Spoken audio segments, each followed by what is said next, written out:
Hi everyone, my name is Kaylin, and in this short video, I'm going to run through some tips and things to think about when you're choosing an organization for a Design Your Own Internship or International Internship and Travel Grant application. If you decide to apply to a Design Your Own Internship opportunity, there are a few questions you can ask yourself that will guide you towards choosing a good host organization.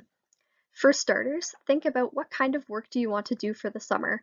Some students have previously done field work, others have done more behind the scenes research and policy writing, some take on client-centered roles. The possibilities are endless. Think about what you want to learn and how the experience will connect to your studies, and also what skills you want to develop throughout the experience.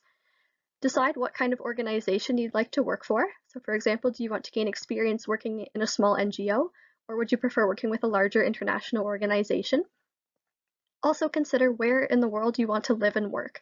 Would you prefer to stay in Canada, or do you want to gain international experience? Once you've answered these questions, you can proceed with researching various organizations that might fit what you're hoping to get out of your internship experience. Once you have given some thought as to the type of work you'd like to do and the type of organization you'd like to work for the summer, our top tip is to use the network around you to try to source recommendations for good programs and organizations to work for. So ask friends, family friends, come to the experiential learning or international offices, and talk to your faculty members to see if you can get some recommendations from them.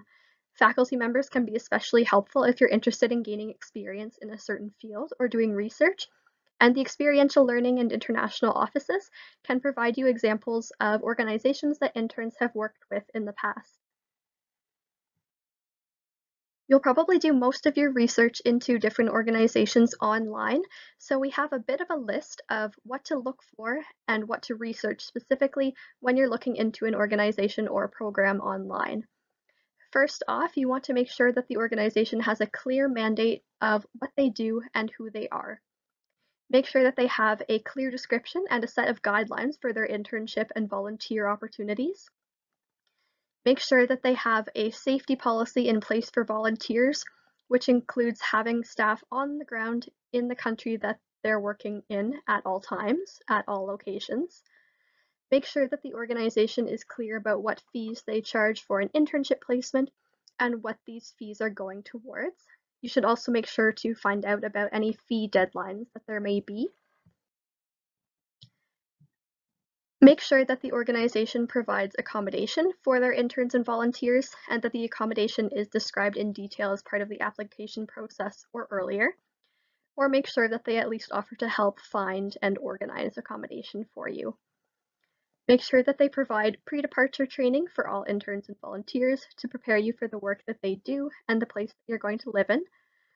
Make sure that they provide post-arrival training for all interns and volunteers that includes cultural immersion training. So you want to make sure that all interns and volunteers are prepared to live and work in the country or culture that you're going to.